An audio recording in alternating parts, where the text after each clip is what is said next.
this meeting is reconvened at 5:04 p.m.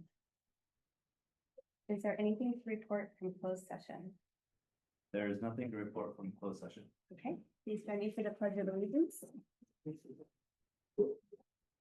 I pledge allegiance to the flag of the United States of America and to the republic for which it stands, one nation, under God, indivisible, with liberty and justice for all.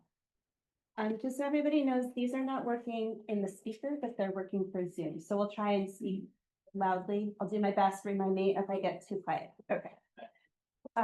Is there a motion to approve the agenda? So moved. We have a first from trustee Amanzadeh. Second from trustee Joseph. Any comments or changes on the agenda? Yes, we are going to pull item Q1A and push that, which is the local control accountability plan, local indicators. We're going to push that to the June 10th meeting, as it should be on that agenda when we're considering the budget adoption. And we are going to pull item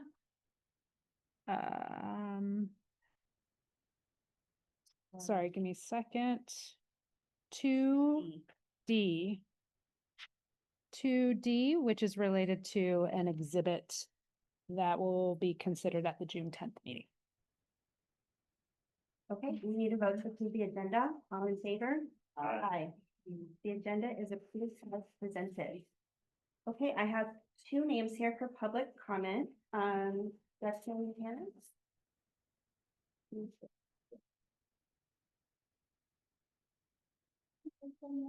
It's working for Zoom. It just won't be coming through that. We'll just listen really closely. Yeah. Good evening. Thank you for having us at this board meeting. No grocery list tonight. I did my groceries up, good to go. I would like to address Raquel Rose and the rest of the board. The Kentfield Education Support Professionals Association is respectfully sunshining two articles in our collective bargaining agreement for the 2026-27 and 2027-28 school years. We will open up negotiations for Article number 19, Health and Welfare Benefits, and Article 20, Salaries and Compensation, at a mutually agreed date, hopefully in the fall of 2025. We look forward to our continued positive working relationship with the Kentfield School District. Thank you. Thank you, Gretchen. Thanks, Christian. And then we also have Celeste Perez for public comment. Thank you. Okay. I made fake brownies. I baked and they are not fake. Yes. brownies. Hey. They are fresh today. All right. Wow. Thank you. Thank I'm you. so excited because I didn't eat anything. this Thank you birthday. so much. Yes, please, because I don't need to take them out. Mm. I All the days to not be. Thank you so Of much. course. Thank you. You told me she's supposed to be here for the end. I think you should sit right there. Absolutely. Hey, guys. Hi. How are you? Maddie, would you like to round? Are you sure? Are you sure? She was looking. Hi, Jeff. I'm good. Thank you. Sure. Celeste, that is super kind of you. It is very, very. Because we had a special dignitary walk in the room. This is Principal Maddie. Principal Maddie was working hard all day today, doing a variety of principal duties. And upon leaving for the day, I inquired if you were intending to stay at the board meeting. Oh. Facetious, joking way, and yet, as any responsible first time on the job principal, yes, Wow. again, just like overachieving. How was your day? I like being a principal. Oh, yay. All the power. Into the evening. Yes, it has. We're gonna have to budget in this home's great cheap. Well, the good news is we do have a pretty light agenda tonight, so we're going to be thinking through this. Celeste, was there anything other than the brownie? No. Oh, that's public comment. Thank you. We're not typically like this. It's not typically like baked goods. Sometimes Sarah's brought some every once in a while. Okay, let's see. We're on H1. H1, okay. Now we will have a presentation of the local control and accountability plan and 25-26 budget presentation and budget overview for parents. Okay, so Michael and I are going to go over a LCAP and budget presentation. At the last board meeting, we gave a high-level overview of the LCAP, the Local Control Accountability Plan, that would be coming forward to the board. And so tonight, we're going to address that just a tad, and then the majority of the presentation will be related to the actual budget that's going to be proposed to the board. And then at our June 10th meeting, the board will consider approval of the LCAP as well as the budget that will come forward to you. So, so we'll go ahead and get started. First, I just want to start and acknowledge Michael and his hard work and dedication and just constant support in his role as our Executive Director of Fiscal Services. I think we are quite lucky to have his expertise on our staff, and he's just really a nice person. Like beyond all of that, it's got a great smile, and so thank you, Michael, for all your work. Great, thank you, Mike. For all your work. Yeah, I said to him today, I really like working with you. So, with that said, today, here's our agenda that we're going to go over. So we'll high level touch on the annual budget process, the state budget update, the proposed LCAP and budget connection. And then I'll punt it over to Michael, and he's going to talk a little bit about the assumptions and adjustments for 25-26, the revenues and proposed expenditures, some detail on our expenditures. One question we often get, whether it's kind of internally with staff or even externally within our community, is, you know, it feels like we have we're in a high wealth district. Where is all the money going, right? Why are we consistently feeling challenged? And so we're going to dig into that just a tad. And then we'll go over the multi-year projections and reserve level. You know, this year we've spent a lot of time really trying to get information out to our community. And so one of the things, as Michael summarizes the budget proposal, he'll kind of give that high level overview of kind of where we were, where we are, and why we landed where we did related to reserves. So this here is talking about just the overview of the annual budget process. So you can see there's kind of a timeline that starts in January when we first get the governor's proposed budget that comes out. And then really February through April is when we're working through staffing. I actually typically send an email to our site-based administrators either during the December break or right when we get back from the holiday, just to kind of say, okay, we really need to start meeting more regularly to talk about staffing patterns and what our enrollments are looking like so that we can make plans. Because as you all know, if we are looking at a reduction in force, we need to do that no later than March 15th, the preliminary reduction. And so we, of course, went through that process this year. In March, there's the second interim, which is kind of the second pulse on our budget and where we're standing. And then April through May is when we refined the finalization of our budget. At our last meeting, we were able to approve the final resolutions for any kind of positions in which we're eliminating. That would feed into whatever budget is that will be proposed to you in the May-June timeframe. We also get the May revision from the governor, which I'll touch on in a minute, and then the final budget will come forward to the board at the June, I think it's the June 10th board meeting. The May revision highlights, I mean, the overarching theme is that we don't have a very strong economic forecast that's out there, and so we just need to be mindful of that. The experts are telling us to really be conservative and that we can expect that there's going to be a downturn in our economy. So the cost of living adjustment, it went from 2.3% that was projected. It went down from 2.43 to 2.3. So 2.43 was what was projected at the January timeframe. There are some one-time monies that are being talked about at the state level. One called a Student Support and Professional Development Discretionary Block Grant. There's also some money around English Language Arts and ELD framework and literacy, and potentially some funds through math professional partnerships. Those are all, again, one-time dollars. Nothing is guaranteed yet, and we won't know until the governor's budget is adopted. The state budget was not taking into account some reductions in the federal dollars, but in Michael's presentation on our budget, he did take that into account. And we've talked a little bit about what we're anticipating for some reductions there. And then the last piece is the Expanded Learning Opportunity Grant. This is restricted funding that we receive specifically to support TK through sixth grade. And this money is supposed to support anything that's going to be outside of your regular school day. And you don't have to accept these dollars. If you accept them, you have really tight auditing parameters. We do accept those dollars because it's a significant funding for us, but not all districts do. Even in Marin County, not all districts are accepting the funds. And because districts aren't, the state will be allocating those awards to districts that are accepting, which will mean that we may see a little bit of an increase in our allocation. So this here is just kind of a high level overview of our LCAP. And so we have, the LCAP is a 3-year plan that really is talking about what our goals are, the actions and services that we want to provide, and it's all aligned to our expenditures. It's aligned to our budget.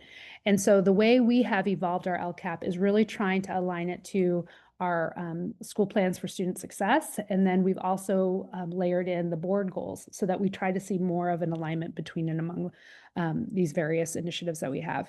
So the 4 goals we have, the first one is really around engaging all students. The focus is on eliminating the opportunity gap, while also really trying to continue to inspire our learners to achieve at high potential. The second goal is around creating an environment where kids feel like they belong and they feel safe and included in their school settings. The third goal is around attracting, retaining, and developing excellent educators and really inspiring folks to continue to do their very best on behalf of the children we serve. And the fourth goal is around pursuing a path of financial health. So we have continued to have struggles around our finances as a school district and wanting to continue to work on building up our reserve and recognizing that that needs to happen and it should happen over time. And so just making some adjustments so that we can see ways in which we are finding savings and operating a bit more efficiently. The piece I'd like to point out about our finance goal is 2 things. One is last year at this time, we were talking about needing dollars to support our facilities. And so we were fortunate to pass a bond in the fall so that we have those dollars, and some of that work will begin this summer. And now I just want to plant the seed out there that we do have a parcel tax that is about $5 million of our budget. And that is set to expire in 2028. So it's important that that's on our radar because it's such a significant component of our budget. And that if we don't have those funds to support our schools, it could significantly impact the services we offer children. So with that, I think I'm now handing it over to Michael. Which the proposal for 25-26, we're going to see some assumptions, moving in from personal expenses. And so we're going to see our value budget. So the assumptions, we start with enrollment. Style what we do in second 8th grade, we will find that the 1,011 enrollment. That is declining, so we change it to 967 for the next 3 years.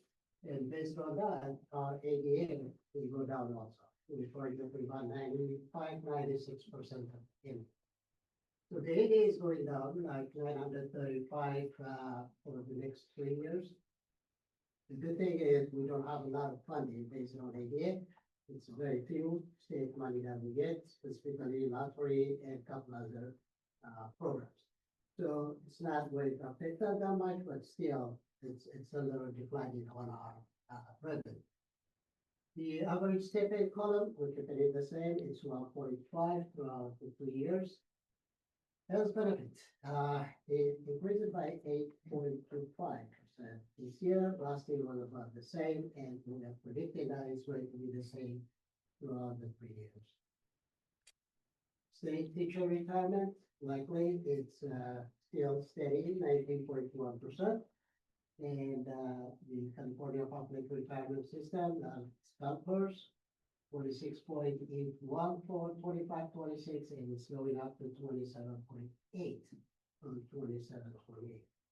Just to put it in perspective, if we have an employee making $100,000, a certificated employee, just between the health benefit and the retirement, it costs us about $50,000 for $100,000 salary.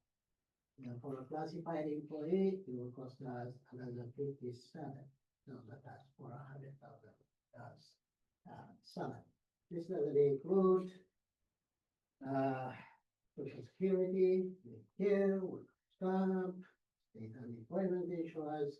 The benefit percentage is increasing every year.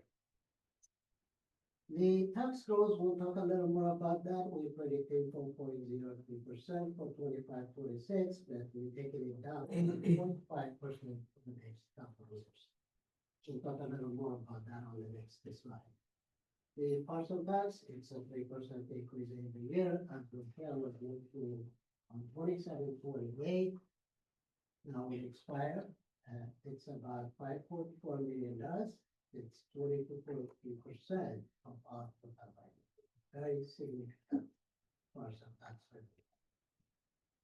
Next slide. So we put this from the Green County.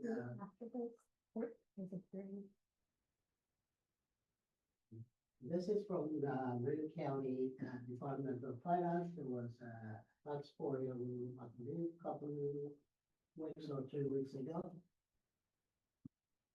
So typically, the county gets about 200 appeals every year for reviewing the property of an individual or business or commercial.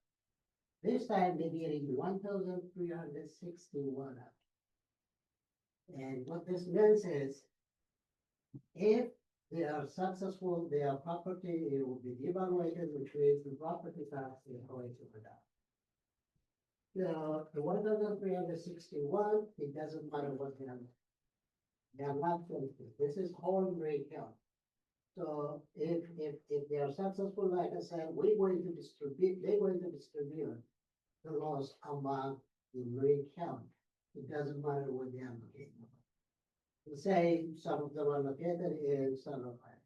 So San Rafael was getting the property tax, but when it comes to refund, it's distributed among all the districts. This is very significant, depending on how many years they're going to go back. If they go a lot of years, then it will be a lot of money. We don't have any, they haven't quite find it yet. Then it's going to affect us big time, depending on what happens.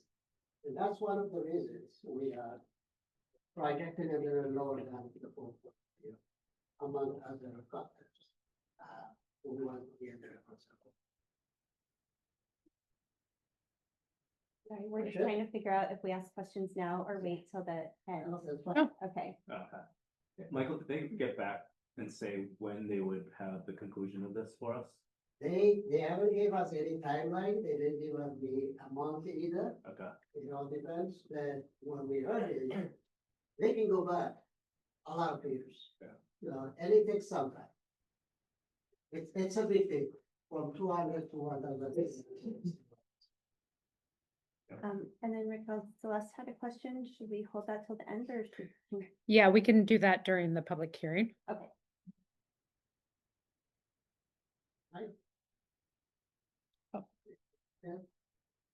So our general fund revenue for our restricted, we are budgeting $13.67 million as a local revenue. This is paid for tax,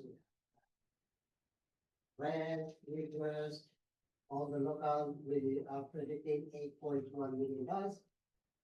Federal revenue, $238,000. So like Ken was mentioning, we have some programs. Likely we don't have a lot of federal programs. We have 3 or 4 programs. Now we were getting $11,001 and the other one was like a couple $1,000. Overall, we are lowering our federal revenue by about $39,000. If we get the money next year, great, then we'll put it. Then as of now, the understanding is they will not fund the state revenue, $1.7 million. So overall, we are predicting that our revenue will be $23.8 million for 45%. And we see the local property tax is 57%, and the local 34%, and federal and state combined about 8%. So 82% of our revenue is coming from local. These are the projected expenditures, this is showing both restricted and unrestricted. Certificate salary, $10 million, classified 2.8.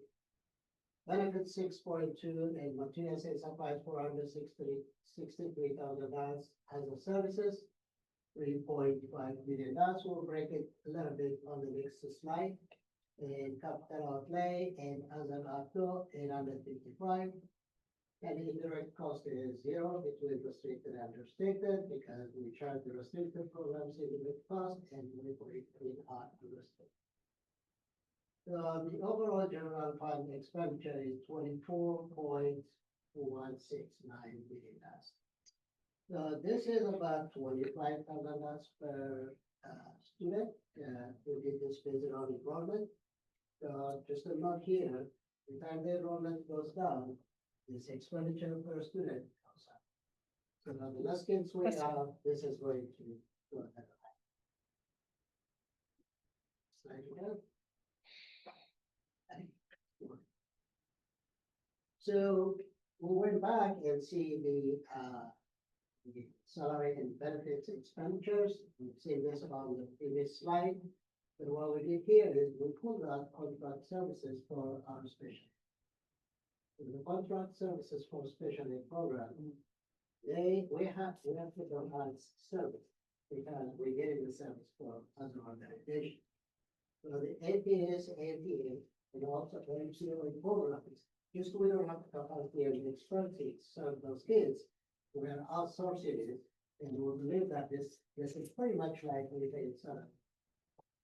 So including that, which is $1.4 million out of the $3.7 or $8 million that we have seen on the prior previous slide, 1.48 is going towards that. So if we add that, we are spending, you'll see here that about 86% of our budget is going to salary savings. So I just want to pause here for this slide because I think it's really important. And the reason is because like I said earlier, the question about where is all of our money going is 86% is just on personnel. A significant piece, and typically you wouldn't see this here because when we think about personnel, we're thinking about our particular certificated, our classified, and then the benefits that are associated with that. But what Michael and I wanted to do this go around was put in the non-public agencies and the non-public schools in which we're having students receive services, because that's personnel too, right? It's teachers that they're receiving, it's speech therapists or occupational therapists, actually, not speech therapists. But just important for you all to see that. And so that's a pretty significant, a budget of 24 million, and 20 million of it is going towards all of that personnel. Let's see. Right, and this is showing the different supplies and other services after we pull the percent cost, and this is about 12.6% of our budget. So the $2.5 million for other services is a combination of so many things. So some of the expenses are for APPN, this is Marine Public Transportation Authority for our special ed program, about $240,000. And we pay for taxis and things like that, another $140,000. Food services program that we have is about $200,000.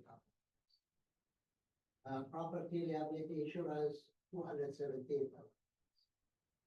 And utilities, about $300,000. And legal services, about $150,000. And this those are the major ones. That's the breakdown of this. And also our maintenance and repair is another $350,000. Right, can you just repeat that? Maintenance and repair. And can we just point out too, Michael, you mentioned about the food service program, about $200,000, just to note that there's a revenue on that too, that's captured on the other side. So it's not saying that that's how much we're spending on food, because we receive a revenue to support that through the National Food Lunch Program, so.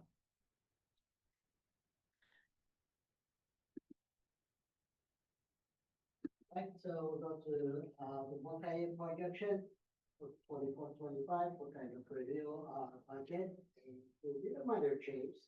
So we're expecting that, it was $2.2 million, in fund balance. In 25-26, we're projecting deficit spending of $260,000. This is only on unrestricted program, by the way. And 26-27, we predicting another $455,000 deficit spending. And 27-28 is positive. That's what we want to see. So this is a combination of a couple of things. Like we said, our expenses are going up a little bit, and property tax is now likely project. It's not mandatory. We were doing 4.03% around 2 years. That changed. So by the end of 27-28, we are expecting to end up with $1.87 million fund balance, and this is 7.45% percentage. So we've been saying this before several times, 7.45% reserve, which is an average throughout the state is 24-25% for elementary schools like us. So one way or the other, we feel this, put it down for me.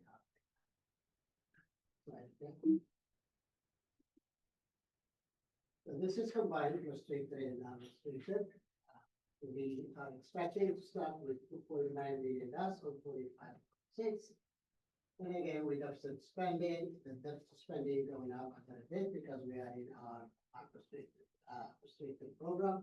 The big thing is restricted program is not really deficit spending, it's just carry over from prior year that we're spending in this year.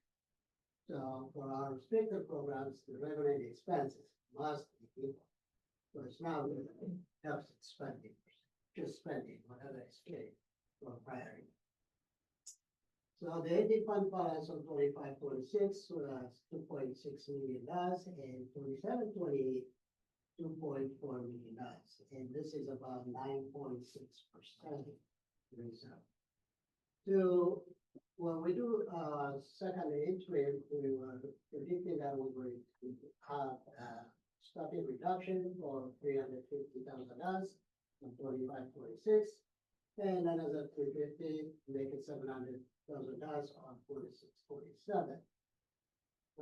We did even way better than that. The reduction was significantly ahead than the 350. But we don't see it much here because especially our program cost is increasing significantly. So that's pretty much a wash in those programs. So we are pretty much staying like what we predicted in the country. Right, I think we mentioned this, the property tax growth, we decreased it a little bit, and we are expecting it will be better than we'll adjust it on our state grid. Federal funding, $40,000 reduction with it, and the expenditure adjustment, as we mentioned, we decreased the salary and benefit. And also we increase our expenses for required special aid. So the summary is we predicting that 24-25 will start with 12.32% and 27-28, but we'll end up with 9.6%. We go second interim, we predicted 24-25 11.8%, and 26-27 was pretty much exactly the same 9.9%. So the big take from here also is for the next 2 years, 25-26, we are already settled. The 4% increase is already included in here, and we haven't included any salary increase for 25-26 and 26-27, and also 27. So depending on what the agreement will be, God will see our fund balance going down later on. Last one, I think the last one is, sorry, there.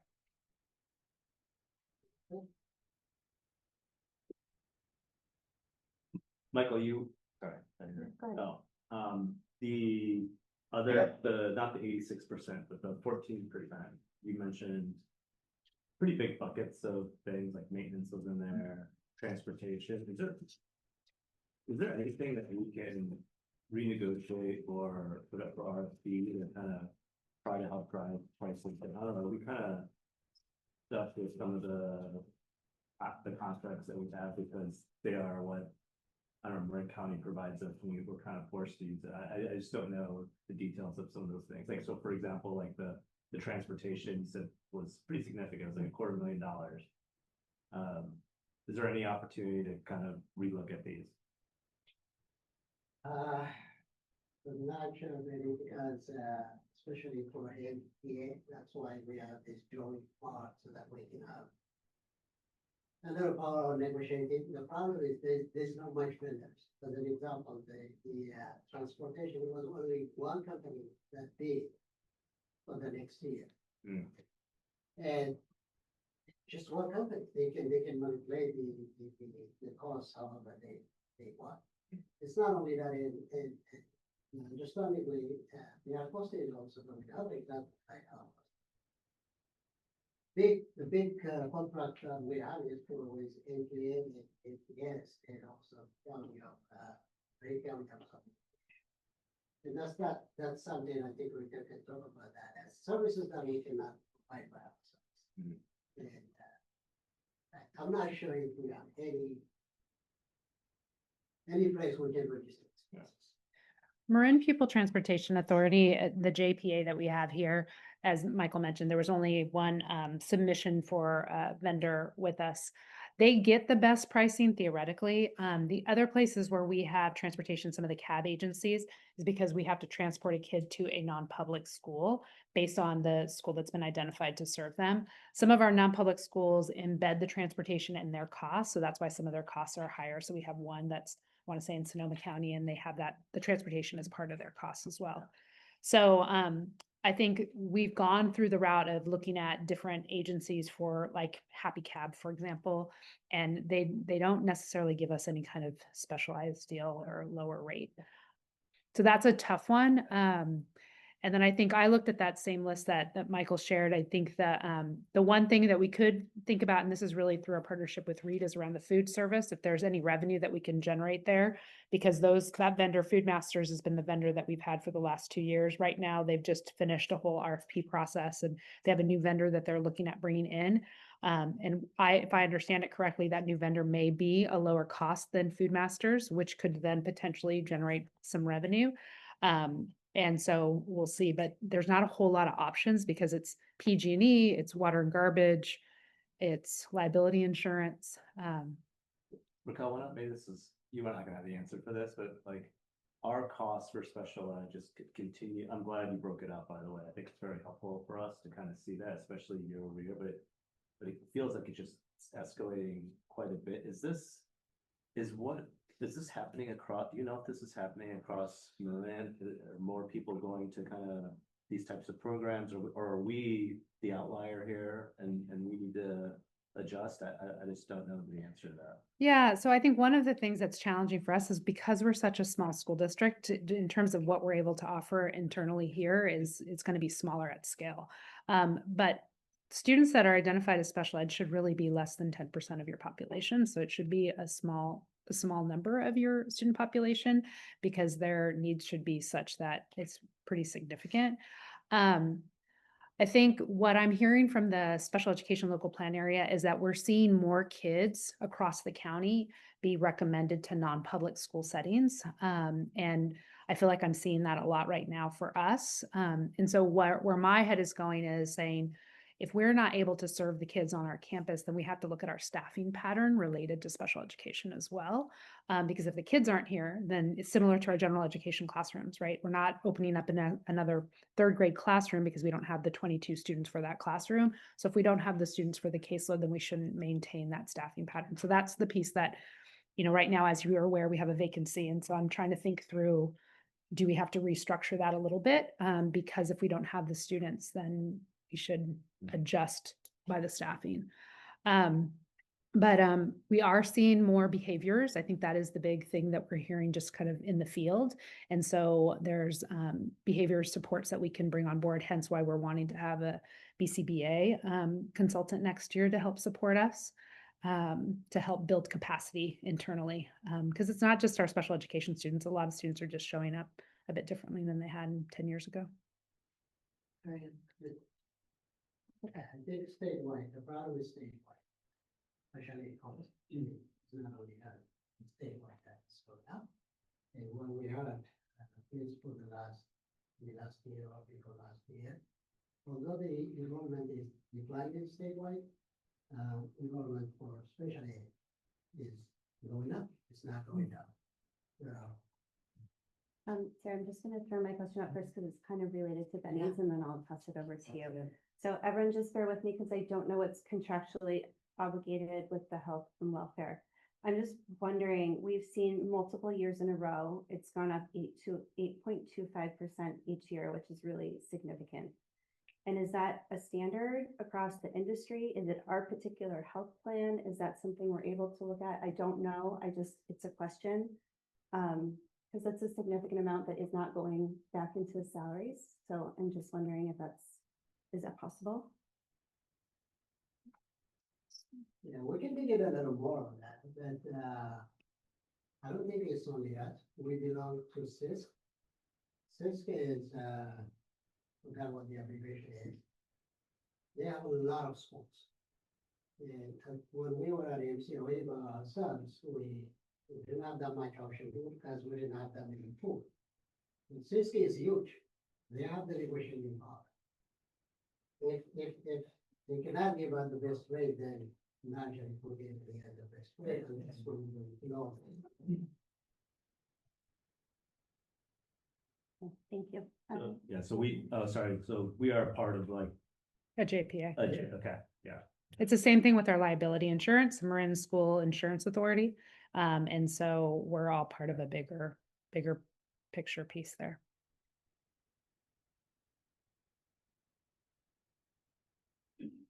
I'm a mouthful, but Sarah? Yes, thank you, Michael. This is really helpful. As we get closer to adopting the budget, I really want to encourage us to sort of distill this down for teachers and parents who can easily understand key takeaways. So I wrote down some takeaways that I had from your presentation that I would be interested, either at this meeting or the next meeting, just to know, like, what are the top 3 things that every parent or teacher could know, just to understand our decision around the budget and all of the work that you've been doing. So a couple of things that I captured. One is that staffing comprises the vast majority, 86% of our expenses, and that potential increases are not yet captured in the budget. All right. Another piece is that we are not yet on track to meet our reserve goals. Is that right? And then the third one is that program adjustments have been effective, but more will likely be needed. Is that right? I was just gonna say, on the expenses, just correct me if I'm wrong, but the 4% that's already negotiated for this coming year is part of this budget. It's just additional increases have not been budgeted. Okay. For the Yeah. next 2 years, Yeah. 26, 27, 28. Okay. Okay, and I raise that because I know that was a specific request that we received, and that there are both legal and logistical reasons that we can't perhaps do that, but I just thought it was important in the interest of transparency to describe that. But are there other key takeaways that, if we're talking with parents or teachers, they're really wanting to understand what's going on? What else is top of mind for you? Well, I'll say property tax because what I did, if you figure out with like, just looks like rate. So the property tax revenue depends on what property we have. Yeah. We have property that's legal. It is about the same, look like that. We get about 8, let's say about 8 million dollars more than what we get. Yeah. Because of the property tax. So. And just to reiterate what you were saying earlier with these, and correct me if I'm wrong, but with these appeals, So, let's say it's Nordstrom and they're in Corte Madera and, they're paying a certain amount of property tax, that goes to that district. However, when they made their appeal and got millions of dollars back, that's spread across all of Marin County, not just Corte Madera. So we all take the hit when there is an appeal, which I did not know until like 2 weeks ago. So I just wanted to make sure that that was super clear for everybody. So that's why this number of appeals is really alarming. I know, I see your face, I feel the same way, but yeah. So, But we don't benefit when their property tax No. goes up. mm-mm. Yeah. So, It's very weird. it just, yeah, Thanks, Michael. thank you. Any other questions from the board? Okay, so is this where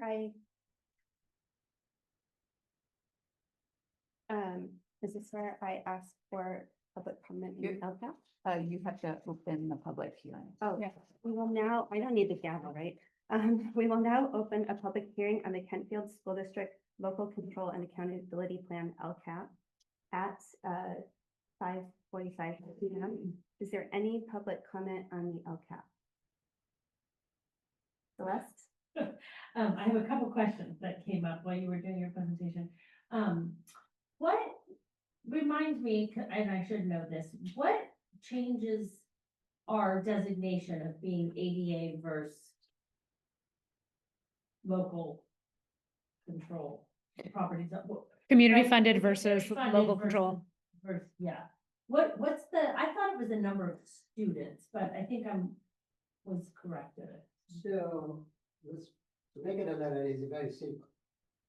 Let's say you have 1,000 kids. If the student is climbing $100 per student, so you're supposed to get $10,000, right? $100,000. If you bring in a property tax more than $100,000, then you are basically community funders, which means you can keep extra money. That is it. Okay. Then, if you are LCFF, funded from the state, and you don't have enough property tax, then the state will fill in the difference. For us, we get in more property tax than what the state would have allocated. So we benefiting from that, and that's why we got from community funded or basically. Got it. Thank you.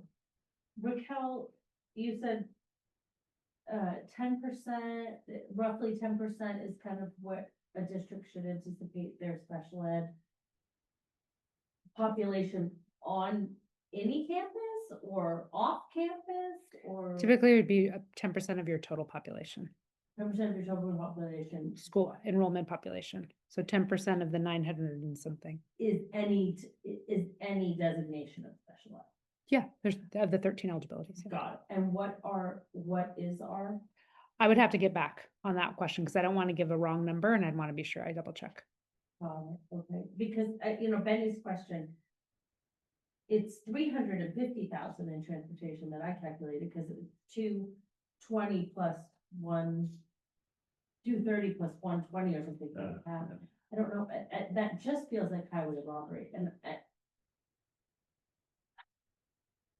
so only one place bid to us, we can't go out and ask other We're part. companies, like, So we're part of the Marin Pupil Transportation Authority, which is a JPA that we're a part of, and they actually are the ones that do the RFP, the request for proposals.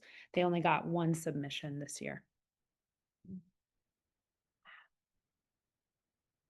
and there's no other way to transport, I mean, I guess it's just not, it just feels like there's not an open market here. It feels, I don't know, it feels so, like our hands are tied, and they could tell us the prices, whatever they want to tell us at this point. I don't think, something feels wrong, something feels like wrong about, I don't know.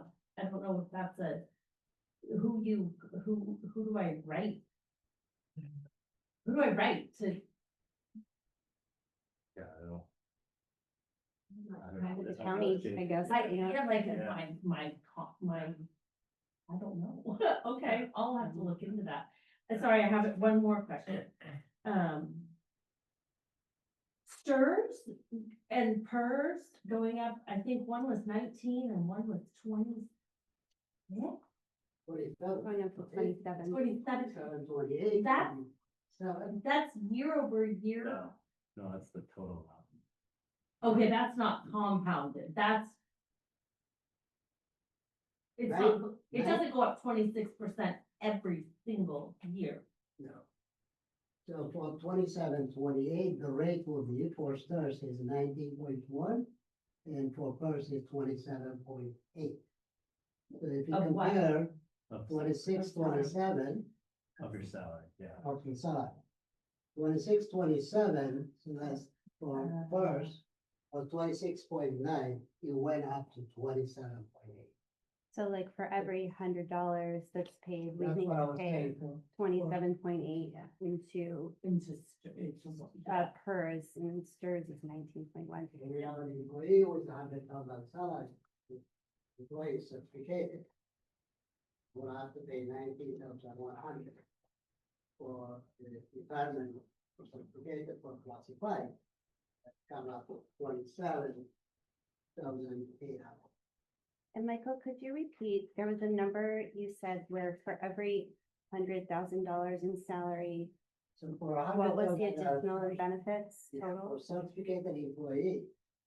This is just for, what I was talking about was for health benefit and also the retirement. The health benefit is the same, if an employee take the full benefit, it's almost $30,000.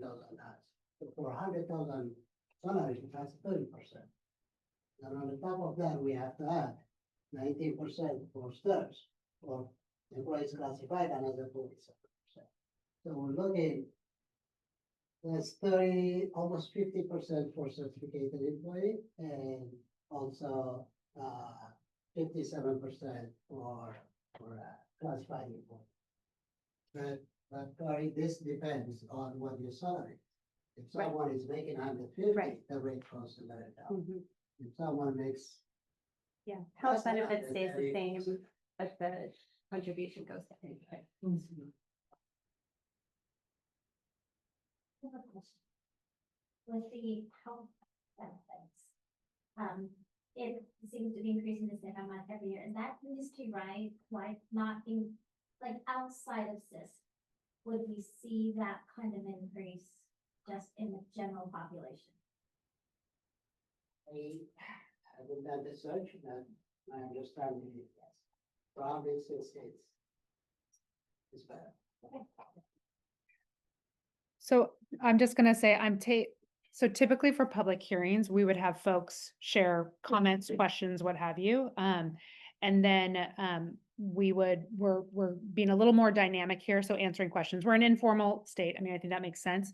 But I'm taking the questions, and then when we have the proposal for budget adoption, we'll actually more formally answer these questions. So then we give the public more, so we'll do a little bit of research between now and the next meeting around the transportation questions that were brought forward, around the health benefit question that just came up, clarifying LCFF versus community funded, right? Because other people may have the same question, right? So I think they're super valid. The special ed population, look at the state, look at the county, look at Kentfield, just to offer additional context to help folks better have information that's going forward. Great, thank you. Yeah, I think it is helpful just to kind of know why, because that question comes up, where does all the money go? Well, Totally, yeah. well, Any further questions or comments? Other comments? Hey, Michael, parcel tax growth. I know it was set when we did the parcel tax at 3%, but we've had many years of, fairly high inflation. Like, was that, like, in retrospect, should we have tied it, just as more of an opinion kind of thing, like tied it to some kind of thing that was reflective of the economy, like inflation, or is it safer, is it better to do something like this? You think about that one. I'm just thinking about like that, that's constant, and I have noticed, I'm like, well, a couple years ago, that we probably, like, relatively speaking. It was worse for us, right? Yeah. Also, as a others knowing that, it's not only the nature of the money we do, how the public perceives. Yeah. What we put in. Also as a part that we see. And then if I'm not mistaken, I think we have the highest parcel size. Highest parcel, I know the parcel tax growth though is higher in Marshall Court Mayor, it's 5%. Might be. Yeah, I think that would be something that as the consideration about the renewal and talking with the political consultant in terms of how the community would respond to whatever the set percentage rate would be. Yeah. Is something that, you know, through polling, I'm sure we would know more information. oh, one other one that was, because I did this analysis last year. We are now approaching $25,000 per student. If you do that ratio, and when I did this last year, we were pretty high up there. I want to say we were at like 22, 21, 22. So it's been a considerable jump, just something that I think we should look at as we benchmark against other schools of where we are on that. It's an exercise that I'll do as people start issuing their budgets, just to kind of see, like, it's always good to like see their other districts. But I know like the LCFS schools, if I remember correctly, they were like 18,000. County of, county of Marie. Marie County of Education. They do the analysis every year. Okay. They have Oh, we have okay. that in for 24, 25, once we close the box, they will. But for us, we're spending $25,000. That's how we're wrong. Just because the enrollment went Mhm. down, not necessarily. We put more money. in the system. Right.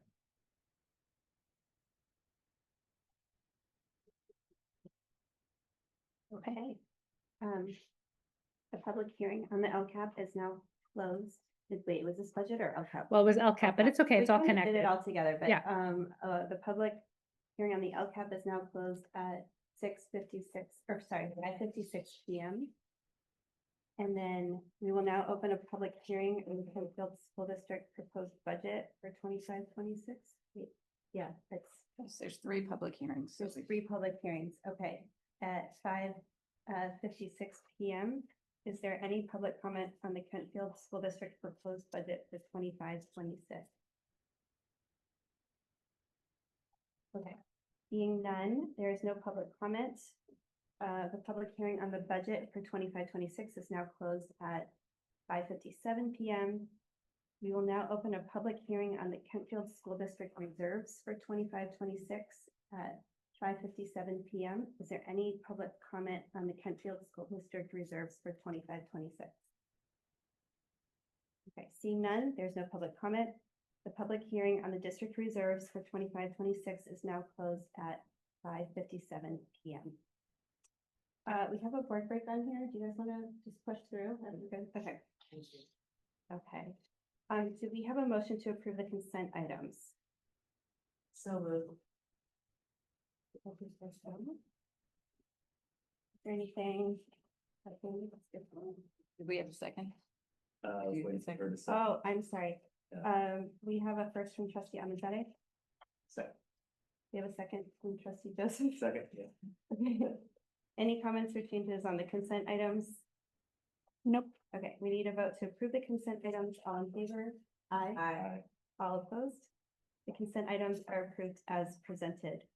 I think this is usually when we let you guys scram and it's like not even quite 6 o'clock.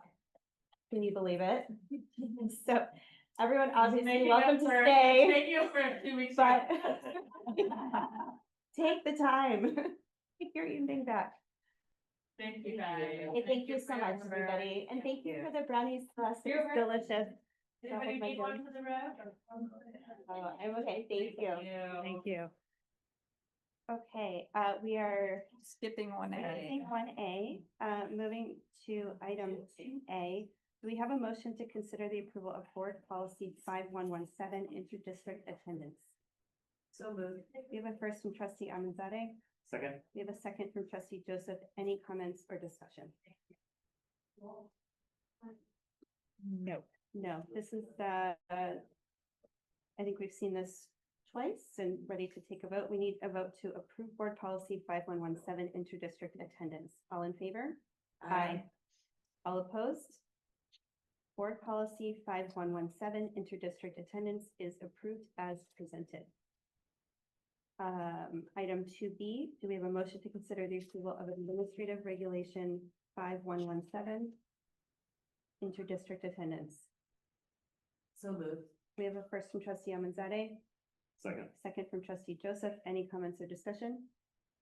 Seeing none, we need a vote to approve administrative regulation 5117 interdistrict attendance. All in favor? All opposed? Administrative regulation 5117 interdistrict attendance is approved as presented. Do we have a motion to consider the approval of board policy 6158 independent study? So moved. We have a first from trustee Amanzadeh. Second. We have a second from trustee Joseph. Any comments or discussion? Okay, seeing none, we need a vote to approve board policy 6158 independent study. All in favor? All opposed? Board policy 6158 independent study is approved as presented. We are moving item 2D to the June meeting. And so we are moving on to governance. Board views highlights. I thought it was a really great budget presentation. I was really happy to get the questions and comments, the public questions and comments. I think there was a lot of clarification there. It can be confusing when you're seeing all these columns and numbers and it just doesn't always make sense unless you're sitting with it day over day. So I thought that was very helpful. Well, I thought the budget was awesome. I thought the brownies were better. The brownies were better. The brownies were the best. Yes. No, thank you, Celeste, for the brownies. Future agenda items. So the June meeting, we will have the final budget presentation. As I shared, I'll take some of those questions and we'll adjust the presentation a tad to address that. We'll also have the school plans for student achievement on the agenda. And so we'll do a little bit more on the LCAP and try to show that connection a bit. And then there is a recommendation for curriculum adoption. And so both Basage, it's mainly Basage, but there is a little bit of Kent. So there's a presentation they're putting together around that to give more context for the board.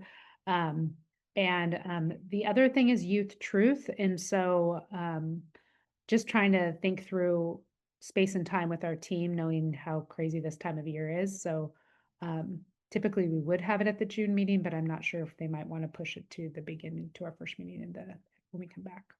I'm going to ask the board for an opinion. So Sarah, just to put a little perspective on the curriculum adoption, Benny and I had sort of asked for hey, what's the rationale? Because seeing the numbers that we saw last time in student achievement, we're at high, let's figure out, are we voting on something that's going to make a difference, and kind of understanding how those pilots went, so we know what we're voting on. So one thing that we could potentially do is review that information prior to the meeting and keep that pretty short. Yeah. Instead of having a presentation, or I'm just thinking out loud. I mean, the information should be public, but I'm just wondering if we want to. Yeah, I mean, I think a lot of times the presentation is helpful, but maybe could be briefer and higher level. Like when we heard about field trips, I think they went through every single field trip. So I just think, just saying, can we get 5 minutes, top takeaways, things to be aware of in the results and data, as opposed to going through every single piece of it. For this in particular. For this in particular, and maybe just to consider for other things too. I mean, that's one way we can do it. I think this particular thing, I mean, this is going to be the curriculum for the foreseeable future at this school. Right? Yeah. Like at least, and so I just feel like, I think there are cases where I think that totally makes sense. I'm wondering for this one, at least for me, I know we've done all these pilots and I've heard like, I'm just trying to put it all in my head of like. Yeah, Like, at the end of the day, I've got to sum up on this thing, right? And so I Yeah. want to feel good about it. And so Yeah. I'm happy to do the pre-read, but I also think like, how do we present Yeah. this in a way that connects this really easy for us? Yeah. And this We is don't wanna why- rush through this. Yeah. yeah, maybe, And parents yeah, will probably be hopping on and wanting to hear about Yeah. the pilot results and the curriculum Yeah. that their kids are gonna have. And so I think. what about a hybrid where we do get some kind of higher level takeaways and recommendations, but also can go into more depth? I just think it can be hard, like when I think about the data we received last time, I could have at least used like first grade math, I'm just saying things that are not true, but first grade math was a point of, challenge. Just some highlights, basically. So Yeah. even when it comes to the pilots, it would be like, this pilot went really well. What do we gotta watch? Where we get, whatever, right? Yeah, I just At think the end of the day, why we feel good about it, we right? need Yeah. some Yeah. summary slides or Yeah. summary points, and that helps us to communicate out to others who aren't seeing the presentation, Yeah. or even board members that, may not be able to Mhm. join. So yeah, maybe a hybrid. I think that's absolutely doable. I was just gonna pull up the presentation that, I think Maria and Grant are working on, and it's really just background, rationale, recommendation, and the why is really the key pieces. So it kind of touches on what you're saying, but I think keeping it at that higher level and kind of keeping, time certain on the amount of time that we spend on the presentation too. Okay. Okay. So, Okay, we are not gonna do reports from board trustees tonight because we had a meeting. And there are also any meetings and norms comments? No. It was helpful for you to say it's normally more comments, because I wasn't quite sure when it's a hearing, what, what the forum is. But I thought it was great we answered the questions we could, and the questions we can't, great to let them know. We'll follow up with the next meeting. So otherwise, if not, we are returning to closed session. Or do we can adjourn? Okay, this meeting is adjourned at 6:06 p.m. I think that's a record.